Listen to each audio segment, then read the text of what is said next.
these. And one time I had a also a price. Anybody that found these was treated to hamburgers and hot dogs. We eventually, I think there's maybe 10, something like that. 10 guys. But then it's like almost everybody trying to know about it. Yeah. I'm tall, so I said there maybe. My upstairs shed, I got one of those. All right, everybody, welcome to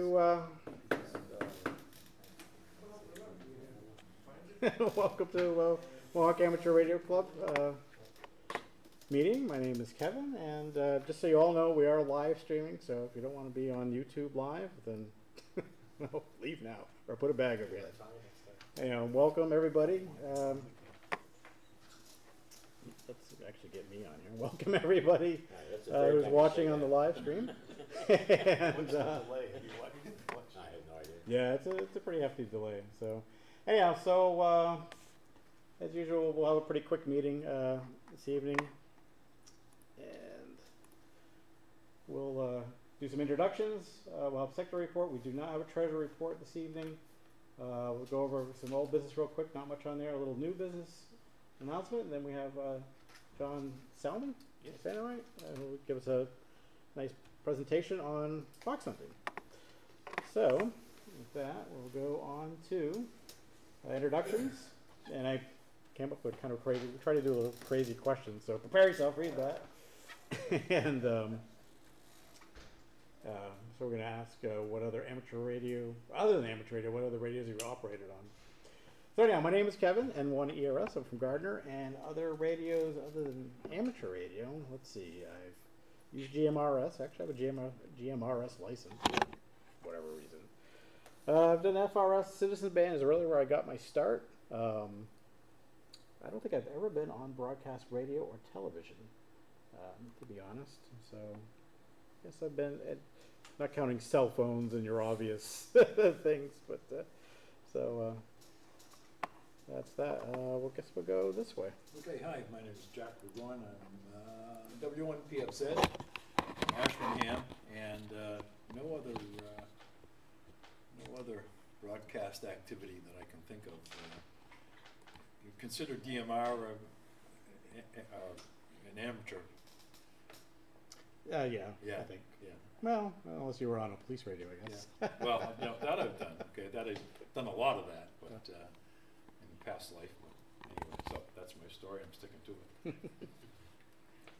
I'm Mark, KC1AHT from Winchendon. Yeah, FRS, CB, some commercial radio. That's about it.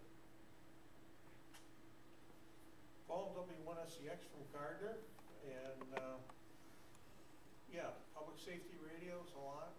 Of course, I started with 11 meters, and I still pack one when I'm traveling. Saved me more times than I care to count on the New York State Thruway. And then commercial broadcast. My name is Bob Murray. I'm a prodigal member. I haven't been here since we moved over to this new building. I think the last meeting I was over in South Garden. That tells you how long. I live in Templeton, N1HPZ, call sign. How did you find this again? Oh, I knew you were here. Yeah, but I mean, what was it that made you come? I saw the fox hunting, well, a couple of things. I saw the fox hunt lecture, which I was interested in, and I have a little more time on my hands. Excellent. So I said, I gotta get over here and see these guys, see what's going on. Good. As a child, I was into CB, I'm interested in radios, never got past that because I really didn't know anything about ham radio until later in my life. So I've had my ham license now since '86. 30 years. Tom Cleveland, KC1DAK, Gardner. In the day I played around with Citizens Band, used Marine Radio, and the FRS. Charlie, KT1I from Winchendon. All I did, I was on Citizens Band and, Oh. SRS. Gotta start somewhere. I'm Doug, N1 DBL from Gardner.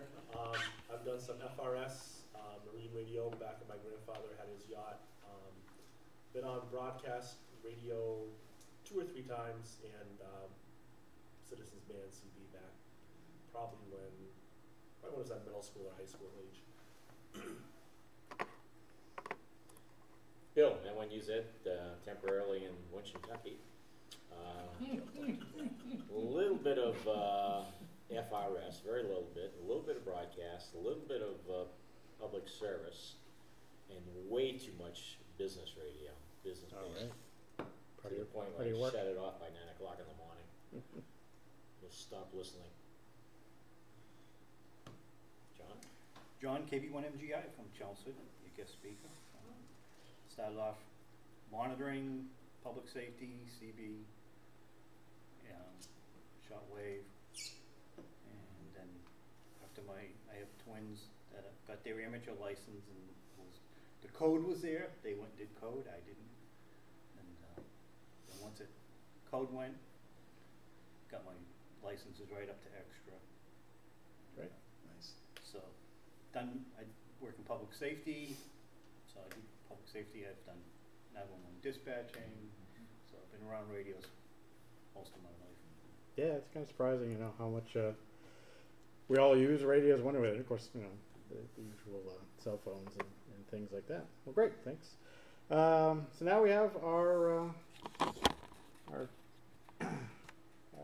secretary report, which will be the meeting minutes with Mark. So, our last meeting was October 26th. Let's see, old business, we discussed community outreach, we discussed a number of our coordinators for the club. Community outreach coordinator, social activity coordinator, contest activity coordinator, and a club technical coordinator. We talked about JOTA and how that went. There were 2 stations, PSK single sideband, 47 scouts attended, contacts were mostly in the US. We had some new business. We discussed possibility of a club PO box for QSL use and other business. We were discussing the cost of a PO box in Gardner, and we left that issue open, still pending a vote. We discussed our guest speaker for this meeting, and our December meeting. We're planning an annual show and tell after the regular meeting, and we'll be sending out a request for presenters, 10 to 15 minutes per presentation. We discussed the holiday dinner in January. Bill will be booking Gardner Ale House this year. We'll be having a separate January meeting. We discussed W1 card sort. Breakfast meeting, 2nd Saturday of the month. Talked about VTBM project. We had a presentation by Don Carlton, W3DEC, regarding NVIS. Am I pronouncing that right? Yeah. NVIS. Yep.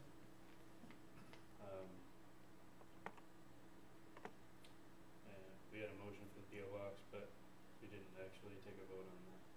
So Okay. Entertain a motion to accept the meeting Motion to minutes accept. as Bill made a motion to accept the minutes. Second. Second? We have a second with Tom. All those in favor of accepting? Very good. The ayes have it. Let's see here. Let's switch over to that. And as I mentioned, we do not have a treasurer's report this evening.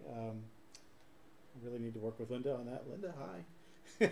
So I think we're in good shape. There hasn't been much expenditures. As we'll see a little bit later on, she will be cutting a check for the QSL cards, which have been ordered. Well, they'll be processed as soon as we get the check out.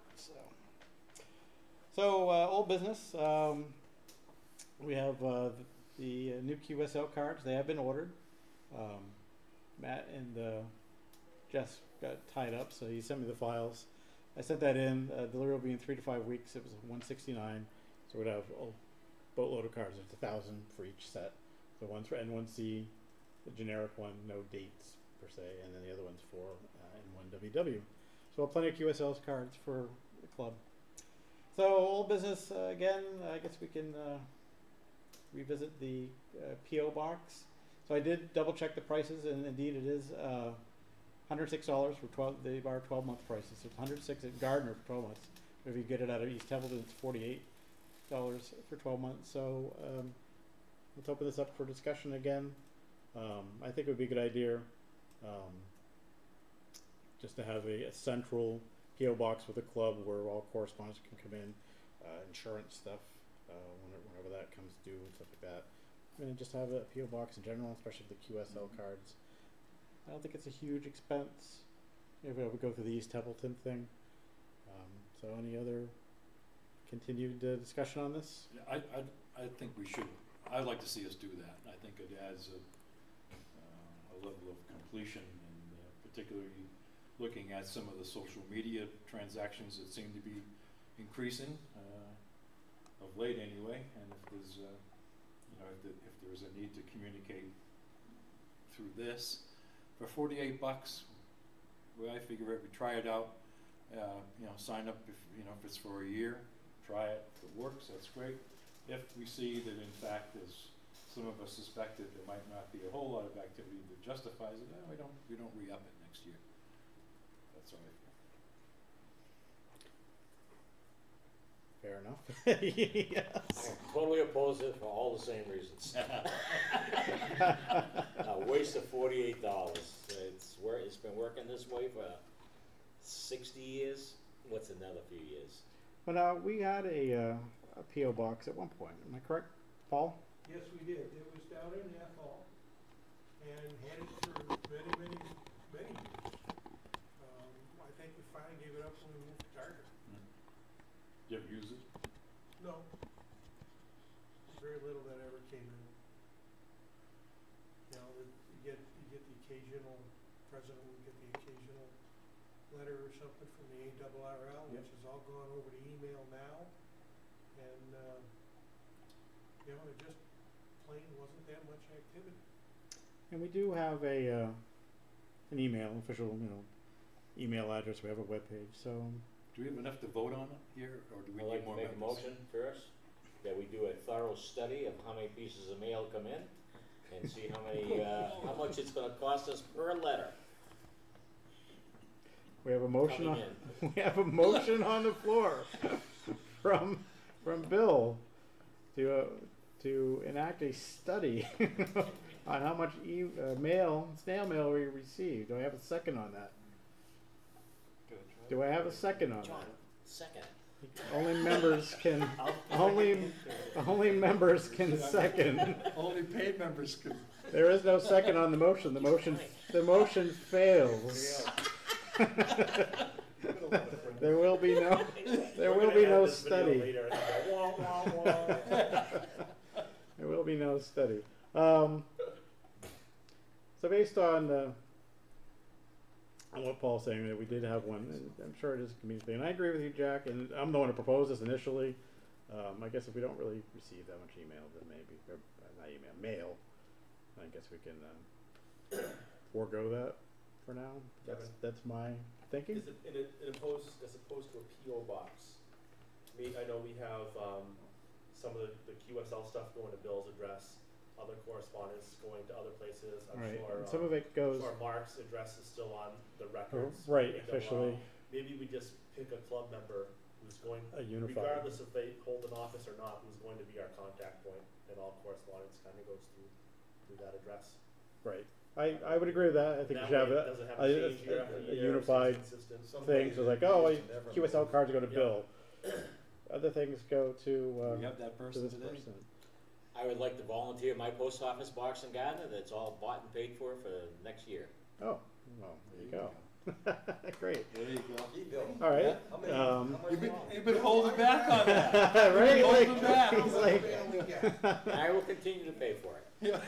We've been struggling here for 2 meetings. You've been holding them back. We'll just have that brain fry. P.O. Box 1226. All right. So, 73. So we can draw So a let's- line through, we can draw a line through the, let's look into that. We'll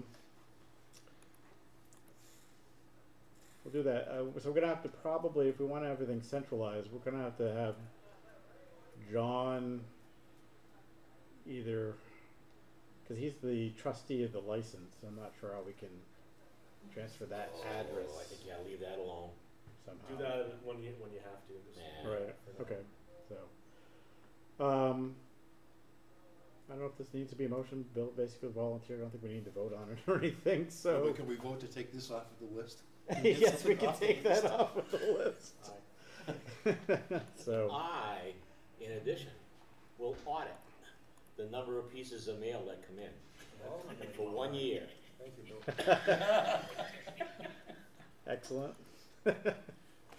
All right. So next on old business is hopefully Bill has some info. I don't know if you do. Holiday dinner update. Any info I do. on that, Bill? I do have an update. We decided on January 10th. Unfortunately, that is taken. All right, Okay. the 11th, which is a Wednesday, is available. All right, Any I think we problem went with to the 10th because the 11th was Fitchburg? Fitchburg's meeting night. Right. But it doesn't really affect anybody except Yes, it Charlie. does. But Charlie, our dinner is going to be so much better than their meeting. Oh yeah. So I did Speak get. up so that Is gets there in the any other microphone. day? No? Hopefully Fitchburg's not watching our meeting tonight, so. I did get the menu from them, they changed it a little bit. We have grilled farm chicken for $17, center cut filet, 8 ounces for $25, fried scallop platter for $21, stuffed baked haddock Florentine for $21, baby back ribs for $22, steak teriyaki tips for $20, meat lasagna for $16, and eggplant parmigiano for $16. I don't know what difference there is, but I don't remember last year's, so. And it would be the same, we'll have the front room, and it'll be all individual checks, so if you want a drink, you can have a drink, and the tip will be up to you. Excellent. So the 11th is available if you want to do that. Okay, so we'll do it on Wednesday, and I'll get that information put up on the email list, up on Well, the nobody various really has to, social media, so people can. you don't have to give me reservations in advance, they'll take the order that night. They don't Okay, I guess. Do they need to have a rough idea of how many, if they're setting up They a only need to separate know how many course? people. Okay. All right, so we So it don't holds- need It holds reservations per 25 to se. 28, we will have to cut it off at 28, Is that back room? the back room. 20. All right, well, that probably won't be a problem. I don't think it's Yeah, been in it the wasn't past, last year. but so. Last year we had 25. Yeah, we had a good group. Yeah, yeah. Yeah. The year before we had 28. Yeah. You say January 11th was the date for Is that all right with everybody? Yep. Okay. Great, good work, Bill. Yeah, thank you. Sounds good. Let's see. Moving on to new business. We got membership and application and dues, and December's show and tell coming up. So, memberships. We've had 8 individuals so far. This could be a little low because I don't have all the numbers from already that's gotten applications. We're really working on trying to get this process under control. We haven't had a good process for it, and we are trying to work on that. But we've had 8 individuals that I'm aware of that have signed up or renewed for 2016. So thank you for that. It's like the PBS pledge moment here. You can sign up for the club easily online. Just go to the club page, go under membership. On the front page is a donate button. That's just if you want to give us money and donate, that's there. If you go into the membership tab on the page, there'll be specific dues payments for the various membership levels that we have. And you know, being an active member and a paying member helps the club grow and fund the activities that we're doing. You know, we've obviously you know, purchased and outfitted our club trailer, and that mostly came through a grateful donation from can't think of his call sign, George Fisk. Fisk, thank you. But a lot of it also, came out of club funds and donations and whatnot. So we need you to be an active member in the club, and as much as you can be. Of course, those of you here, you are being active. Talk to the other people that are active, or in the amateur radio community that may not be a member, or whatever. And try to talk them into joining the club and become an active member. And just a reminder that only members get to vote, and club matters, right? So join to have a voice. So if you want to have a say in what the club does, sign up and you can veto Bill. So Kevin, what are the dues? Last time For they were a single full membership is $30 per year. We do have a senior for $15, and what's the other level? A family for, I forget. Mark's looking it up for me. Family, single is 30, family is 40, we have a senior. A family is 40, so that's it. 15. Yep. So. So, But yeah, so we definitely like to see the membership continue, and yes, we really would like your money, believe it or not. I mean, we have some sufficient funds, but there are costs that the club incurs with the trailer and insurance for that, and registration. Yeah, our expenses are not huge, but we like to keep stuff going. But more importantly, I just like to see members sign up. And it puts a little skin in the game. Yeah, exactly. Be part of the community here. So show and tell, I've been talking about this for a while. So coming up in December, the December meeting will be right between Christmas and New Year. So it's on the 28th, which is be a regular meeting date. And so we're going to do a show and tell. So bring in something or something you'd like to talk about. We'll have it after the club meeting. We'll give everybody about 10 or 15 minutes to come up and talk about it. I added the bottom part there. Refreshments will be on hand. I'll come up with some refreshments and some drinks and non-alcoholic. But, bring your own alcohol at your own risk. Oh. but so that should be a fun time. Maybe some of you will buy something for Christmas and you'll bring it in. I don't know. So where are we at on time here? Yeah, almost at, Go for it. so announcements. Doug had some stuff, so I'll let Doug talk about this. I made up this slide, but Doug's proposing that we do the ARRL RITI Roundup, which I found it was actually RITI and PSK. But Doug, go ahead and take it away. It's been a little bit since we've done a contest as a club up at the trailer. I know we did a field day back in June. The RITI Roundup, it's an easy contest to get involved with. The exchange is very basic. It's just the 599 signal report and then your state for Massachusetts, so MA. The other states are sending a signal report and their state as well, or Canada sending their signal report in province. DX stations simply send the signal report and then they'll send you a serial number. So what I'm looking at doing, the contest itself starts at 1 p.m. local time on Saturday, January 7th, and it goes until 7 p.m. on Sunday, January 8th. So that's a total of 30 hours. The rules permit that you can only operate for 24 out of those 30 hours. So my initial thinking is maybe shutting down, sometime 11 p.m. midnight, and then starting back up again 5 or 6 in the morning. I know some people in the club are probably early risers. They wouldn't have a problem, going up and operating at 5 a.m. But at the same time, now that I thought about that, depending on people's availability, there might be some interesting contacts to pick up on, 80 meters on the overnight. So if people are interested in that, it is an option. It's kind of early to plan for this, but if anyone is at all interested, I kind of put together a form just to kind of nail down exactly when people are available, what people's confidence levels are with RITI and contesting in general. That way we make sure we don't have one person sitting there by themselves for 8 hours and then someone else just coming in for an hour, and we can try to space it out, make sure we actually have coverage to do it for the long term. So if you are interested tonight, I have this form here, and just a couple basic things: your interest or experience level, beginner or new, some experience, able to operate alone, or seasoned RITI contester, and able to teach and help others. All right. And then times you're able to be there. So I listed basically every 30 hours, Saturday 1 to 2, 2 to 3. This doesn't have to be an exact thing at this point, but just get a rough idea what the availability, and really to determine when our off times are going to be, because we do have to take a total of 6 hours out of that. Out of the station, for the station? Station has to be down for It 6 has hours? to be shut down for, and it has to be, each off time that counts towards this 30 has to be a minimum of 2 hours. So it's probably, it's best just to do it in a Yeah. 6-hour chunk somewhere.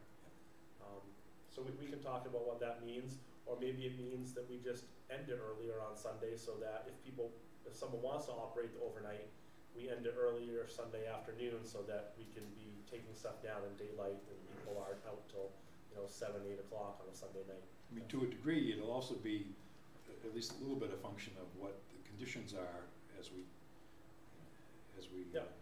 do the Yeah, contest. but it is all bands, well, not all bands, it's 80, 40, 20, and 15 and 10, I think. Yeah. So, and then the other information is just to kind of know who's able to transport gas for the generator, supply or hook up the generator. The little Honda, I don't know if that was Matt's. We could talk to him and see if we're able to. Eric has that now. Eric has that. Yeah. Help raising the tower. That's something I haven't done in being contest coordinator now. I'm not comfortable going out there by myself and trying to raise the tower, so need to have someone who's done that before, and then help lowering the tower, rolling up the coax. Is the coax down now? I'm not sure. It Yeah, but- depends on when we went up there to. You and I would think were the last ones up there. It's I don't remember going up and down. it's not deployed. I mean, it's not. Well, if we're gonna do that before snow flies. Yeah, there are a couple things we still- probably should go up there Yeah. Yeah. to take care of. I believe the 80-meter We have still have a problem with the beam. are on the ground. The two 80-meter verticals are on the ground, and they should be moved into the barn. So anyone So- interested in one of these, it doesn't commit you to doing the contest, but just And kind of one get of the a. beams is Hmm? one of the beams feelers is a out there and connection make sure. I don't problem want with to one of do the it. beams. Yeah, no, we don't have time to fix that. No, just saying. Yeah, I know. If we go up there and hook up to that, we're going to be disappointed. Just a quick comment, Doug. Thank you. It might be a good idea to run 30 hours straight, because it's gonna be awful cold 5 o'clock in the morning putting that heater on. You know? We can't run 30 hours straight though, that's part of the rules. No, 24 hours straight, Yeah, because it's gonna take a long time to heat that thing up at 5 o'clock in the morning. yeah. You're gonna run the whole, right? We could make it a free zone. Right? We'll work it. Charlie, come on, be a sport. Don't get cold. We want to be operating like the most effective times too, right? That's kind of the idea of shutting down at night. It's not as active. Well, it's 80 meters will be open at night. And 40 will be open until And it's 2. not a, you can work DX, but it's kind of a domestic contest too, so there'll be a lot of stateside stuff on 80 meters all night long, just like on Field Day. Is it mostly stateside in Canada from your experience around it? I'm trying to remember. I think more so. More so, some Seems so, DX, yeah. But it's an ARRL contest. Yeah. So I'll kind of collect some information from those sheets, and then I'll maybe send out another email in a week or two and kind of see where that's going. But it's never too early to start, because I don't want to be sitting there, especially with the holidays coming up, and forgetting about it. Right, we're down to about a month away, really, I guess. So, and yeah, there is currently an email that went out to the group, just requesting anybody who's interested to respond to that, and we'll monitor that and get back to you as far as that goes. So wrapping up here. So here's a look at the future things coming up on our club calendar. Let me get this up on the screen for everybody. Good thing. So it's working. There we go. So we've got our meetings coming up, a show and tell coming up in December. I don't have, Bill will have to get me some stuff coming up going forward. There's a list of meeting dates and some events coming up. We're having our breakfast meetup. That'll be on the 10th. Holiday dinner and a lot more breakfast meetups, and managed to squeeze in Relay for Life and ARRL field day coming up there. I did move one of the breakfast meetups because it would have been right on Relay for Life. So, so that's good. And we'll take a break. And Kevin forgot the stupid tickets again. So I guess we're not gonna have a 50-50. I'm so busy 2 weeks packing in a up. row. I know, dude. Well, anyhow, well, we can tear up pieces of paper. I got 2 things to do to sign off. All right. Paul has a couple of announcements before we break for that. I don't like these old business happen. Go ahead, Paul. All right, 2 items. Dick, K101R is getting out of the hobby, so to speak, and he's got some equipment that he wants to sell. I just finished working on his ICOM IC775 DSP, and there was a problem with that radio. The display had died on it. The compact fluorescent lamp inside became unobtainium quite a while ago. So I've taken that out and upgraded it to LEDs, so that radio's in fine shape. Dick said anybody wanted to purchase the radio, give the club a 15% discount off of what eBay was. The last one that sold on eBay was $1,300. So if anybody's interested in an ICOM 775, there's one there for $1,100 if you're interested. Second item, Doug, we talked about the power supply, Yep. the shore power supply. We can get that out of the trailer as soon as you can. The lab is almost ready to go, and that can be my first project, building that noise suppressor for it. The general plan is get it out, get it on the bench, go look at it with the spectrum analyzer and get a baseline of where the noise is on it. And then I had the plan, the schematic for the suppressor at the meeting the other day, at the breakfast meeting. So as soon as we can get that out, as soon as we can get that done, get that back in, perhaps that's part of the answer for the weight problem in the trailer. When that power supply gets taken out, does that kill all the lighting inside? We'll have to be after the contest. What other contests would be working after January? It'd be just that one contest in January. Unless we do another one in February. Yeah. Okay. Well, yeah, after 8 of our ready, and let's get it done. That's it for Push me. comes to shove, we just bring a line in from the generator and have a clip light and. Oh, yeah, that's easy enough to do. Actually, what's her name? Karen Susan said that if we want to run a contest off the power from the pole, we can do that. So Sounds good. we can pull it in anytime we want. We won't even have to bring a generator. We'll just run it off the pole. All right, one thing I would suggest, if we're gonna be running a heater out there, let's run a generator. No, Is it's the heater- propane. Propane. Oh, is it? Oh, Yeah, okay. so it's all set. I thought we had electric. All right, never mind. Yep. Disregard. You had? Yeah. You know, we did all this work on the trailer, and the whole time that we were working on the trailer, we always said that we were going to have a plaque for George, and we never did it. But some kind of plaque, some kind of memorial for him to put inside the trailer, you know, and I don't Agreed. think we should forget that. We also said that we would bring it to show it to his wife or daughter or something, and we never did that either. It should not go forgotten forever. Obviously, it's going to have to be this coming summer or something, but I do have 4 or 5 post QSL cards of George and his dog. They're really nice cards, so we could probably frame one of those and trailer in memory of George Fisk and whatever. Yep. If we can get Jesse to design it maybe or something, I don't know. Maybe if we took it to like Or just get a some trophy place, they could like put it on a flag or something. Yeah. That's incorporate it. really relatively inexpensive, and then we can just put it up on the wall. I don't even know if his picture is in the QSL card. I think it's just his dog. I don't know. Wife may be able to get us a picture. What's that? His wife may be able to get us a picture. Actually, I think we have a picture someplace from the obituary or something. I think she's deceased too. Yeah, yeah, I think you're right. Anyhow, just bring it up, it's, Good idea, yeah. we should not forget. Put it on the back burner. Okay. With that, we'll take a little break. We got to get John set up with his presentation here. So everybody watching the live stream, you're going to see the logo for a bit, but we'll be back. Sounds similar? Fade to black.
All right. Hello, everybody. We're back.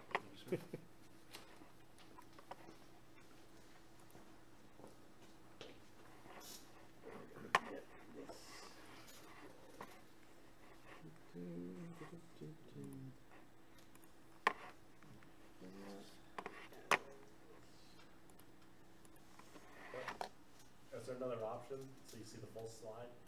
That is the full slide, isn't it? No, it's not. I don't know. Or go to slideshow settings in that menu?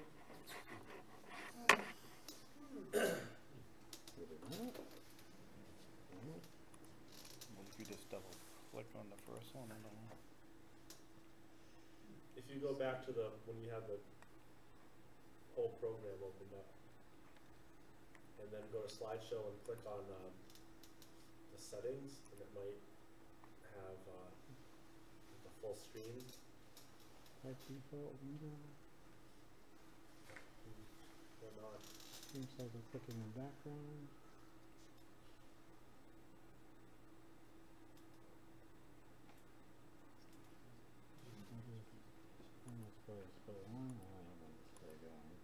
If you do click on manually and then you can operate. But it's displaying. There was another, what about view?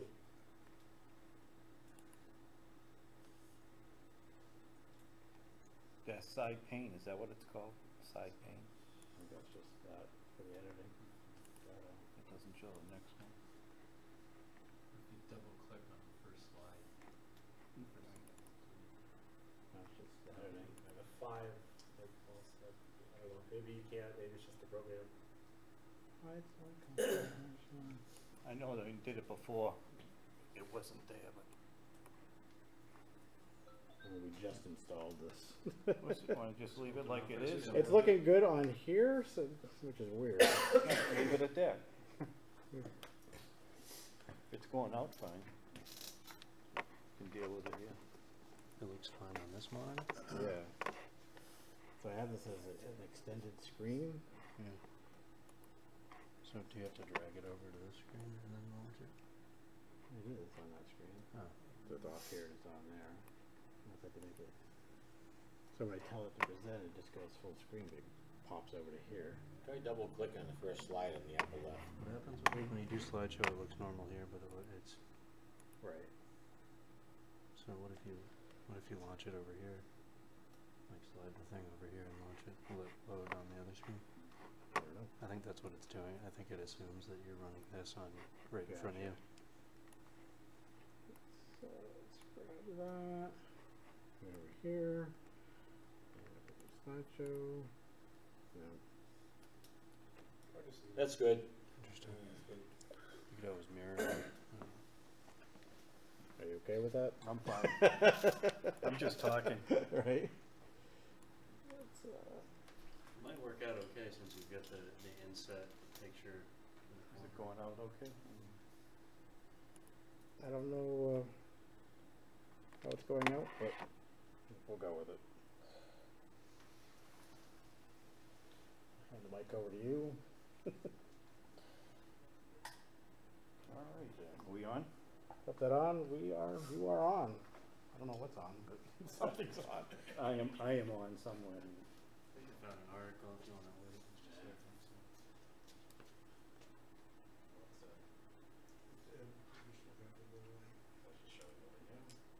Looking at the delay. We up yet? Hang on, we're getting there. We're getting there, so I'll just stand here.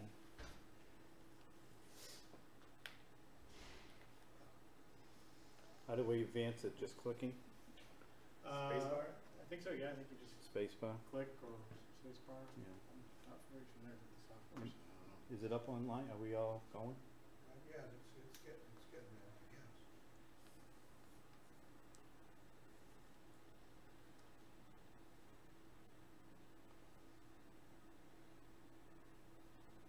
No, I guess not. Let's continue. Yeah. Let's continue. Continue, it's not on yet? We're looking at the. I don't know what we're looking at on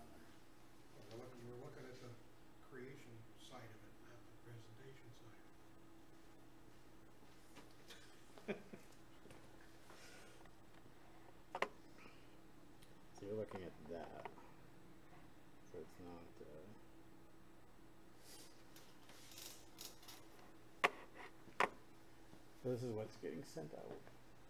This slide right here. So I want to do like a, give a slideshow in a window, probably the best way to do it maybe. If I do that, slideshow.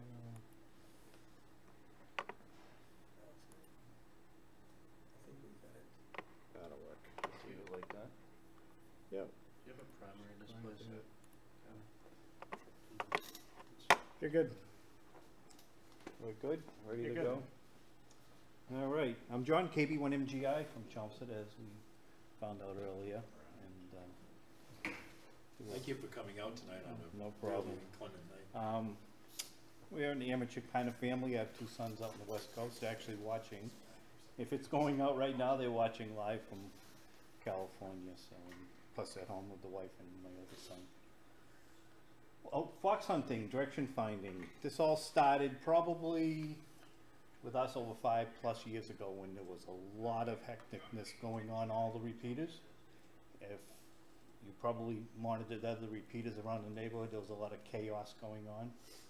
And we ventured out to track it down, figure out how to do it, and we did.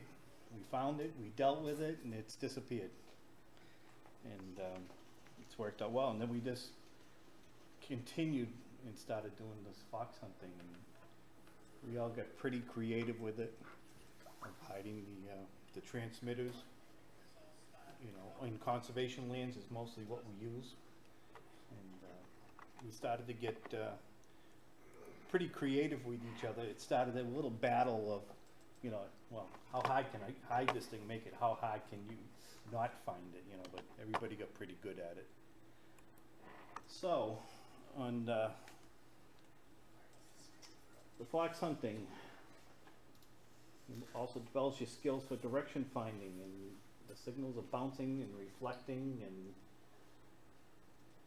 you can just use your portable radio with no antenna, with the antenna, and the small Yagis. But the main thing is finding your direction, where that signal's coming from, and start heading for it if you want.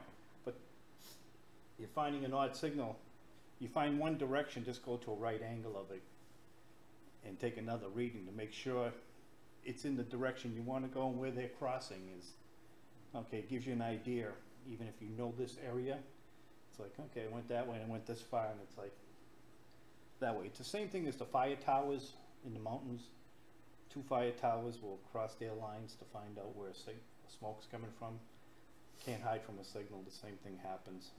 Put it on a map, draw a line, and it's coming from that area unless it's reflecting.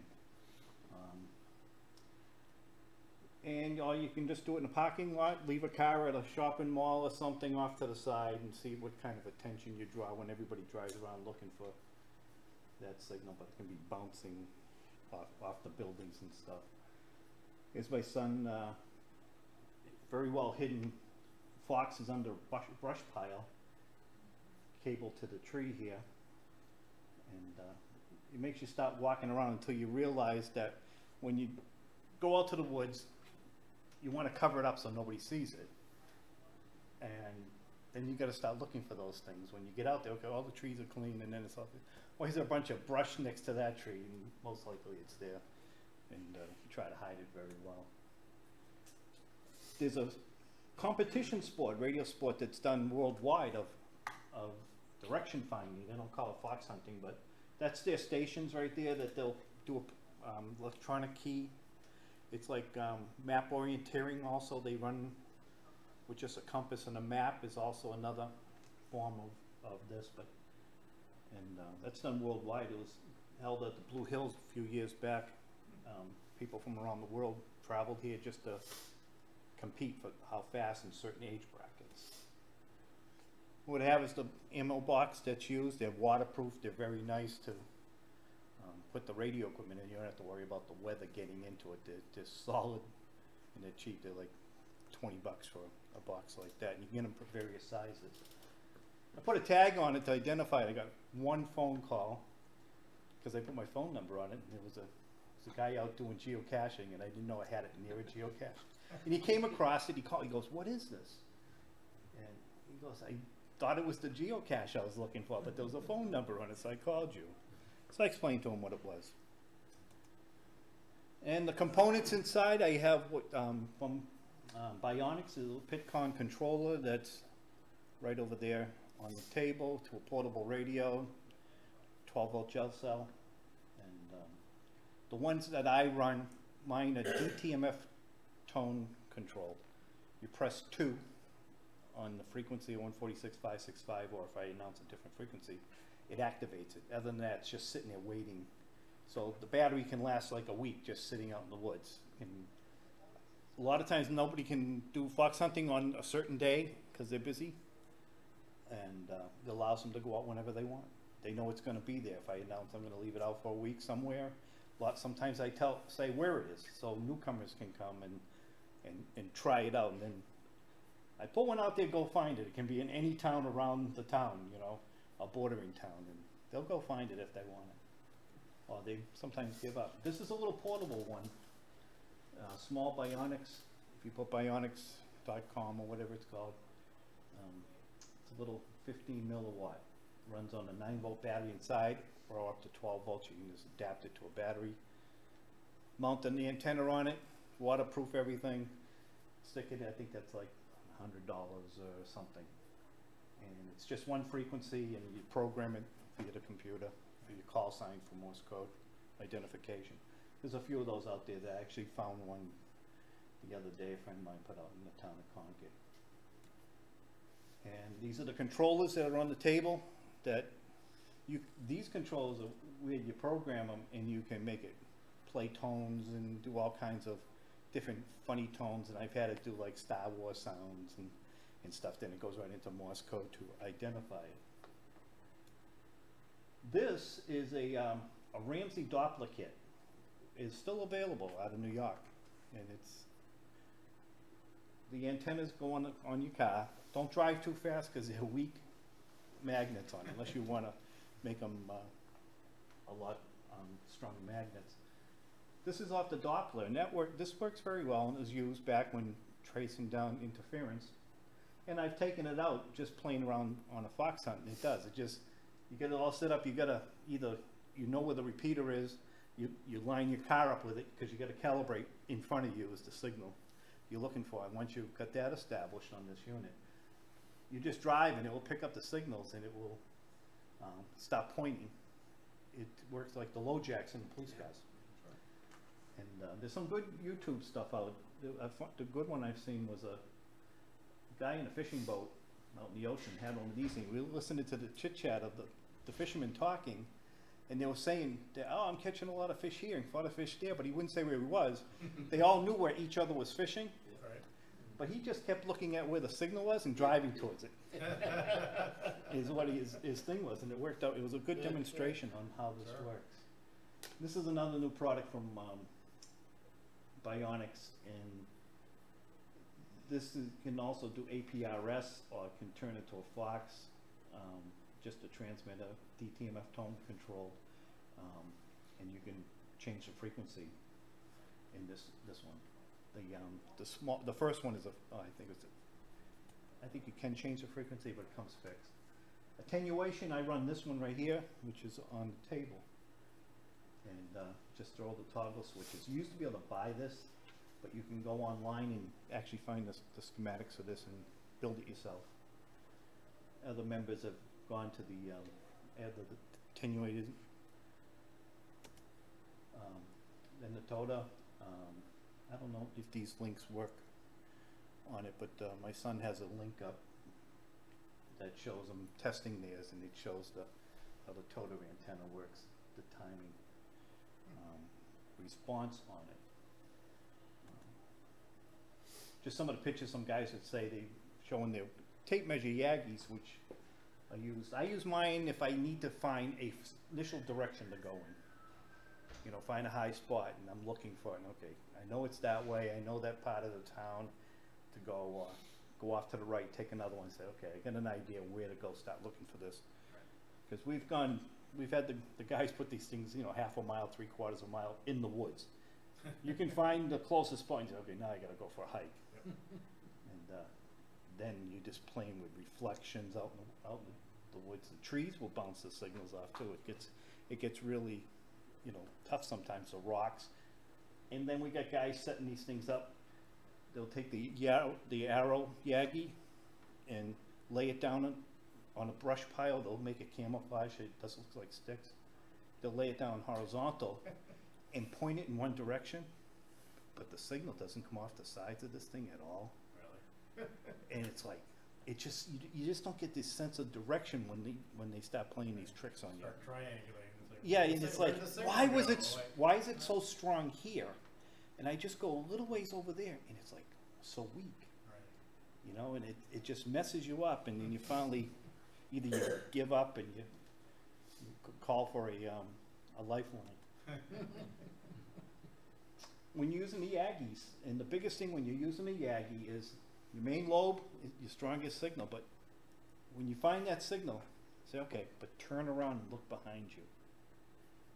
Because you could be heading off in the wrong direction and it's picking it up behind you. So just test your signal strength, how it sounds. Go off frequency to make it weaker so you can hear it. Geez, I don't hear it. Oh, I hear it weak. I hear it, but it's a lot weaker, but it's stronger that way. Just keep going off frequency on it. And these little side lobes can mess you up. It messes you up when you get very close to it. And you gotta go off. This is I'm not even gonna talk, this is one of Bob, W1FDR. That's his car, and he has the famous, he uses his dish, I call it his dish. It's an old round dish, and he uses it, and he just looks for the signal, and it just bounces in like a satellite dish. And third harmonics, but I set up an example. I set the radio up, my portable up, you know, just offsetting the frequency. When I get close, I keep going off frequency, off frequency, off frequency. If I'm not using the attenuator, and I've had to use the attenuator in that. The third harmonic works really great. That's why the little Yagi is just set up. I use it all the time for 2 meters and the third harmonic, and then I set up. I can go probably a good, sometimes in a clear 100 yards on the third harmonic on my half a watt being pushed out. Another guy that does it, he has a scanner that he goes to the fifth harmonic, 1200 and something it goes on to. But they work. You got to, when you look for these signals, and this works if you also looking for interference. If you think you're close, it's overwhelming, you don't know, just times, what is it, times 3, multiple, whatever frequency you're on. You know, if it's a repeater problem, the input frequency is what you're going to be listening to. And go to the third harmonic. You're hearing it on the third harmonic, you're getting close. Like I say, the direction finding with a Yagi, and this was an actual, I went out with my son, and we were doing the triangulate, and we came in, and actually the fox was right here, but these were drawing a line on a map. That's where the area it was coming from, the signal. It drew us right to that area.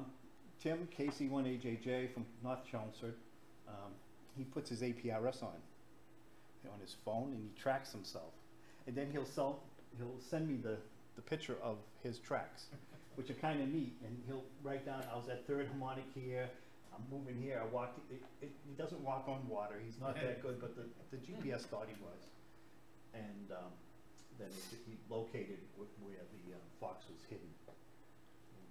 And, he'll do it with his car too. If I do one, I'll say, oh, it's somewhere in Chelmsford, and he'll start driving around, and he'll have it on, and you'll see him you'll follow his breadcrumbs and his tracks of how he found it, and all of a sudden you see him just on the tracks making his way down and coming to the area. Then he gets out and walks around and does this. Body fading is probably the simplest thing everybody can hear. Everybody has a portable radio. You hear the signal, any signal on your portable. Take the antenna off. Can you still hear it? Okay, can't hear it. Put it back on. Body fading is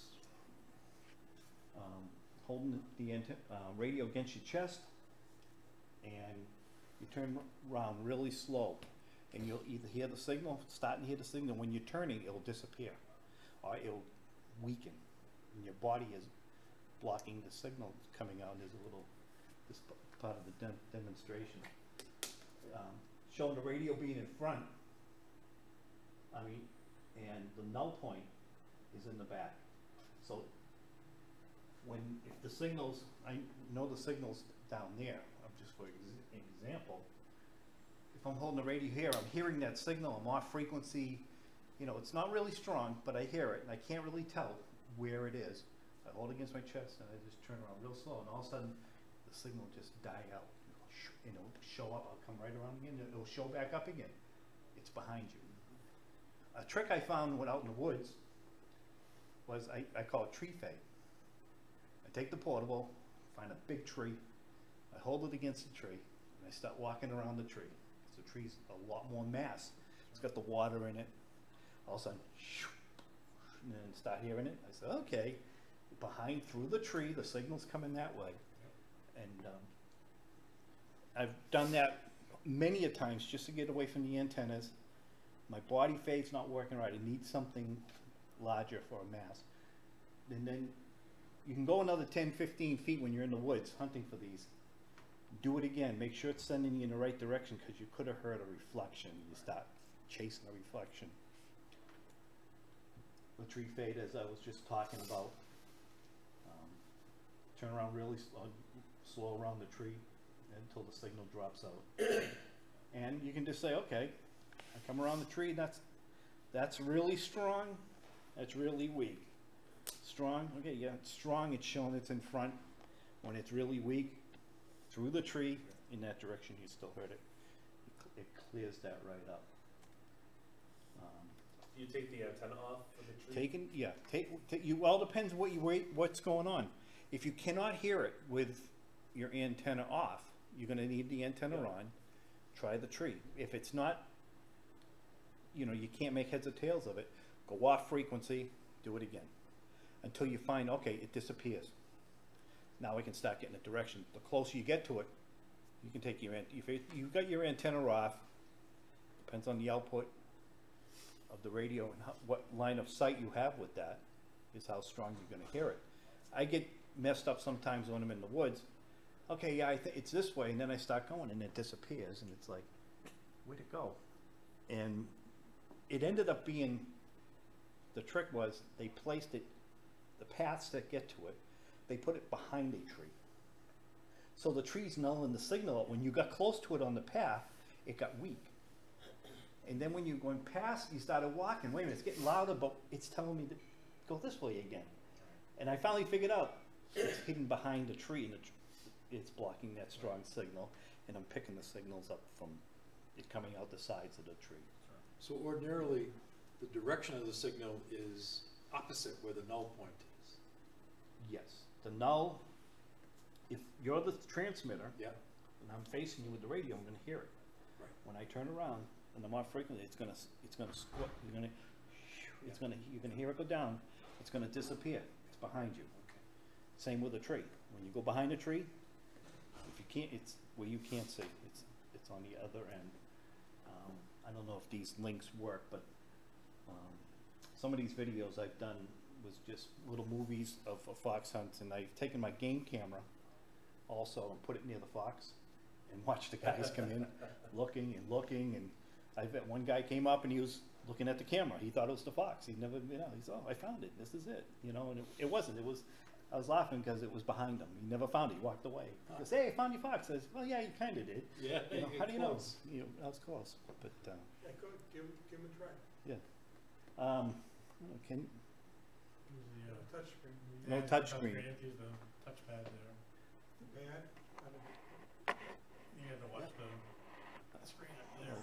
I'm using the mouse here. Yeah. Oh, yeah. You got a fast mouse. Yeah, it seems to be pretty quick. We saw it once. Yeah, it did. So up top. Whoa, here we go.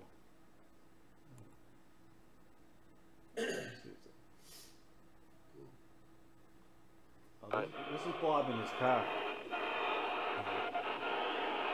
It actually makes you seasick watching this. He does a pretty good narrative. Let's see what else we got here. Okay, here comes.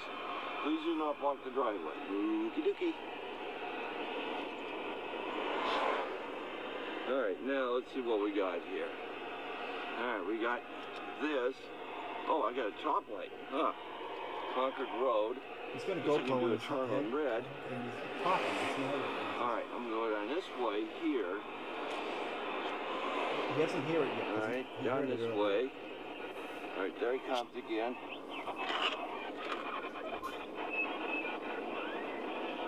Alright, 305, real strong again. 305, real strong. 305, real strong here. T.I. Sales, I know them. Which one?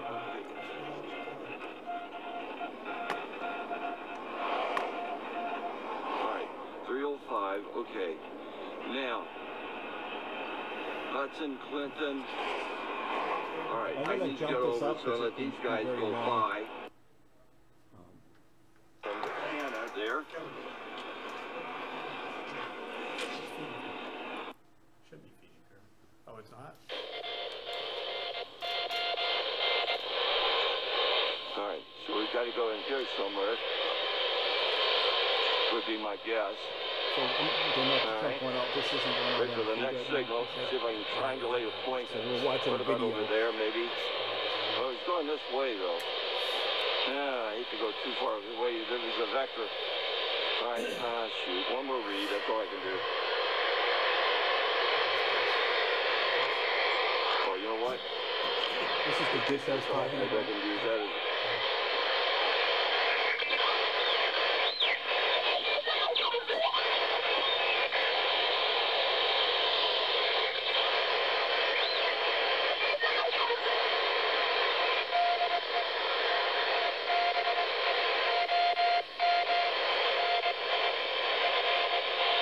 Alright, this way.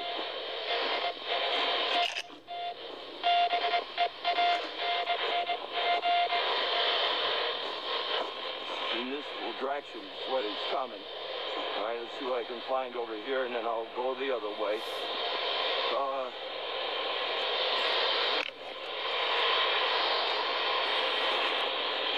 Alright, let me... It's heading this way, so let me get between these trees. What I'm going to do now is get between all these trees. Oh, there's the box. That's funny. Alright. Well, I was going to get between all the trees, John. Oh. And there it is. All right. There we go. I think I'm filming. I hope I'm filming. Yep, I'm He filming. finds that. Hi, everybody. There's the box. And here's the place. Bad boy put it. What's going wrong with putting it in the cemetery? I did that Wait, before get- too. He said put it in the cemetery. I don't know how to get off of that. Minimize it. I did a cemetery one time in a tree, and Bob found it. So, all right, let's see. I'll jump up ahead here. Okay, if you happen to go out doing harmful interference, you can use the fox hunting techniques. Plot it on a map, narrow down the location, use body fading if you need be. But when you think you found who or what or where it's coming from that's bothering a repeater, let the repeater owner handle it. Tell the repeater owner, this is what we found, you can deal with it. And there's no need for you to deal with it. You did your job. And we've had one stuck mic on the repeater back there, and the guys went out one day, and within a half an hour they found the house that the guy had left the house, and his mic had fallen over and it was keyed up, it wasn't timing out, and you know, they tracked it down using the fox hunting techniques. So that is about the end, but I did it really quick. Who's done fox hunting here? 1, 2, 3. Like I say, you can do it in many different ways. If you look online, there are guys that go out and say, I'll be in my car and I'm going to use my car, low power, simplex frequency, and you can just every once in a while get on the radio. I'm going to be at a location, and when all of you find, that there's 4 or 5 of you going to go out to find him, we're going to go have breakfast afterwards. Or I am at a restaurant in one of the towns that yeah, you can drive to all the restaurants where I have breakfast, but that doesn't work. But you know, you can be hidden someplace and do it like that. And or if you're gonna go out and you get one of these and you start off, and just place it. Go to a park and get together someplace, and even if you know where it is, go set it up in a field, wherever you want, just to practice. And just all come. We did it one day in Westford in the Common, and we had a good large turnout that showed up, and we just talked and taught the body fading and you know, showing the Yagi off frequency, and you could see where the transmitter was, you know, 200, 300 feet away, and everybody was learning in sight all together, feeding off of each other how to find these foxes or the transmitter.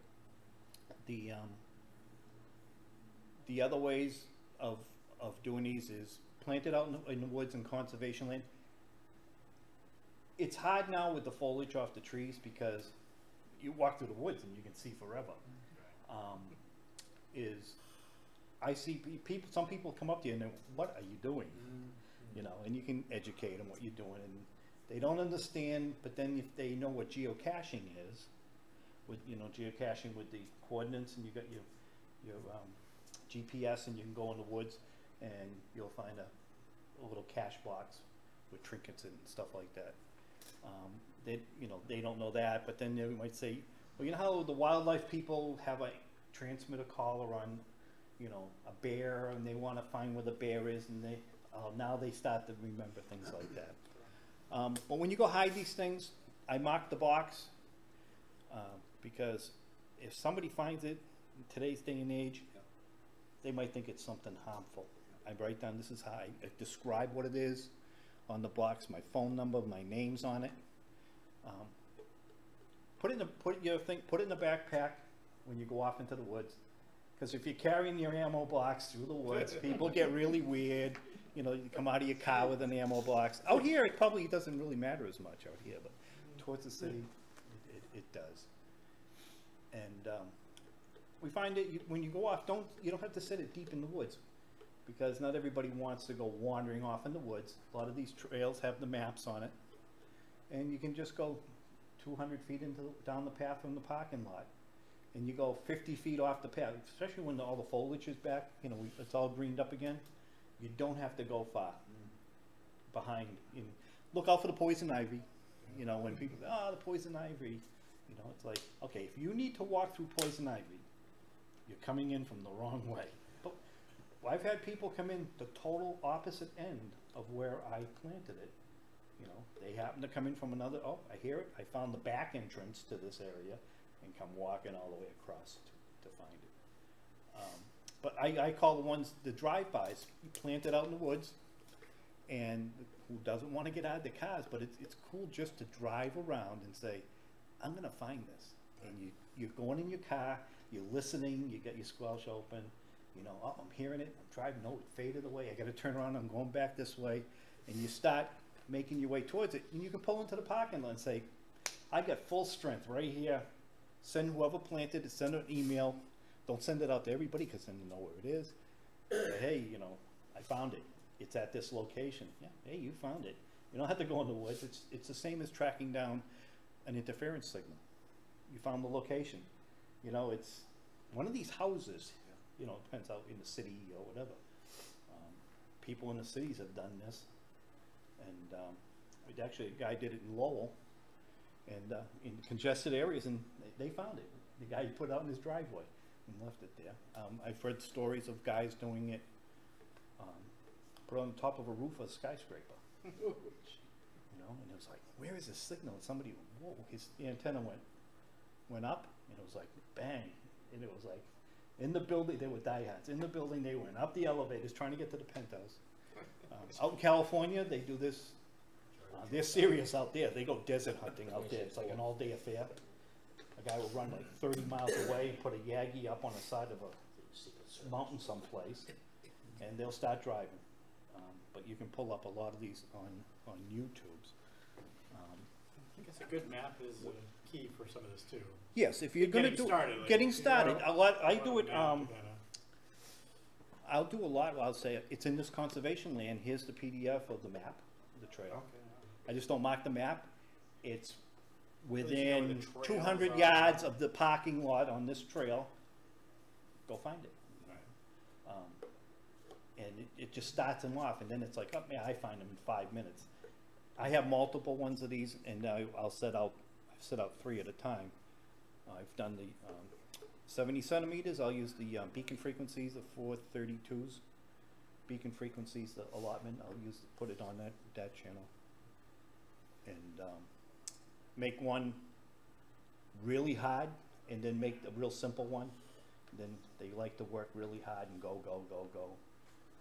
I get out with a friend of mine, Bob, and we get out. We actually don't work together good because I think it's this way, he thinks it's that way, and we just argue with each other, making fun of each other all the time. The president of the club, Andy, he has the strip one. I was on the woods with Bob, and he's going this way, and I said, no, it's over this way, and I'm going all of a sudden, I stopped, and it scared me. There was an owl sitting like 20 feet away from me, and then I realized it's a fake owl. Yeah. Oh. And he put it inside the owl, and he planted it on the tree, on a pile of brush out there in the woods, and That's funny. we've done it all different ways. How long's a typical fox hunt last? 5 minutes. I mean, it can be 5 minutes to. Right.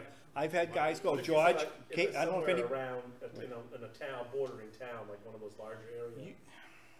How long does it take to, narrow down? Narrow down, half an hour, 45 minutes maybe. Okay. Once you start going, it's okay. I'm going down this main road and it's getting stronger and stronger. I go down the valley, I come back up, it's getting stronger. Sometimes it just messes you up and you're going this way, you're going that way, and you're finally, getting to it.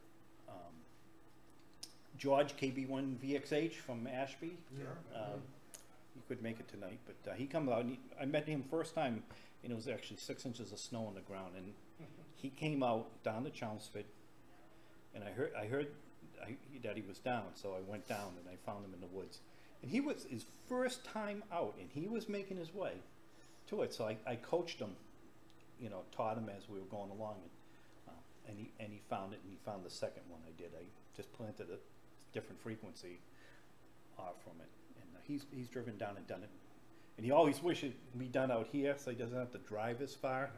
But it can be done very, very simple.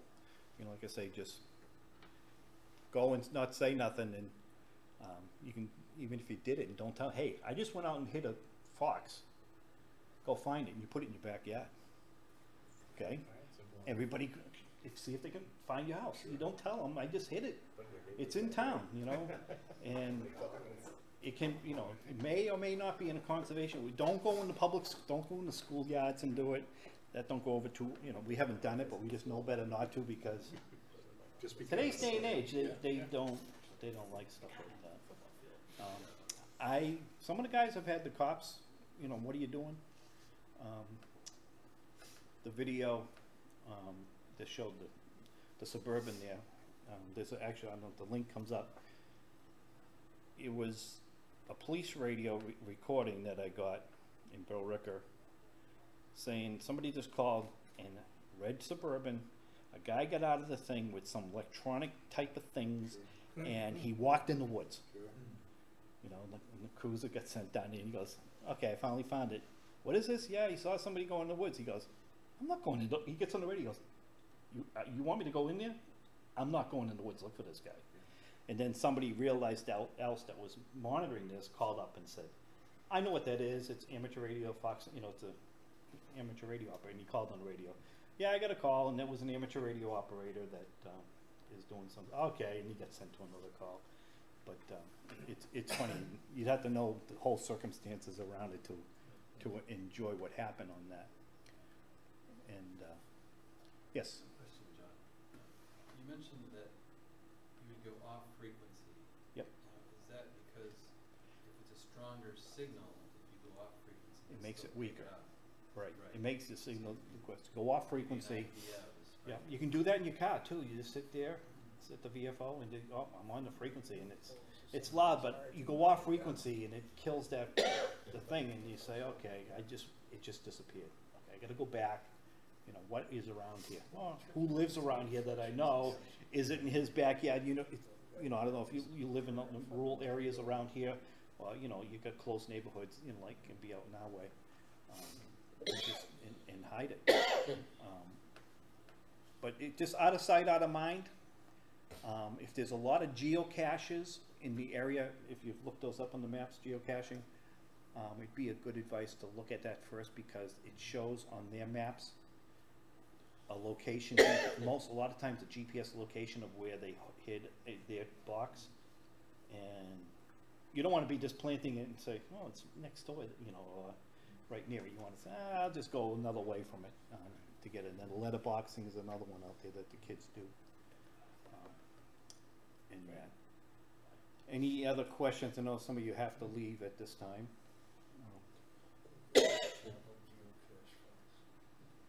Thank you very much.